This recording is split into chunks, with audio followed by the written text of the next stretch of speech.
ኩሊ ነፍሲን ዛኢቀቱል መውት ሁሉም ነፍስ እኮ ሞትን ትቀምሳለች። ያ እኽዋን ብዙ ሰው መቼ እንደሚረዳ ታውቃላችሁ? የሞት አፋፍ ላይ ሲሆን ሁሉም ነገር ይታየዋል። ያ መጥፎ ስራው ያ መልካም ስራው ይታያል። የትኛው እንደጎደለ የትኛው እንደበዛ ያኔ ነው ወንድሞቼ ጭንቀቱ። ያኔ ምንም ብናረግ ምንም የማይሆን ነገር። ምክንያቱም አላህ ሱብሓነሁ ወተዓላ ያዘዘበት ሰዓት ከደረሰ خلاص ማይክሮ ሰከንድ እንኳን ወደ ኋላ አይመለስም ወንድሞቼ።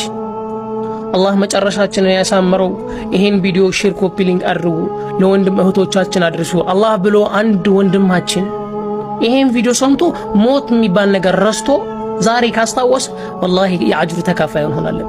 ምክንያቱም አላህ ሱብሓነሁ ወተዓላ ምን ብሏል? ፈዘኪር አስታወስ ፈኢነ ዚክረ ተንፈዑል ሙእሚኒን ማስታወስ ለአማኞች ይጠቅማል። እኛ ወንድማሞች ነን። ለወንድም ወንድሙ ያስታውሳል። ሙእሚን ወደ መልካም ነገር ያስተላልፋል፣ ከመጥፎ ነገር ይከለክላል።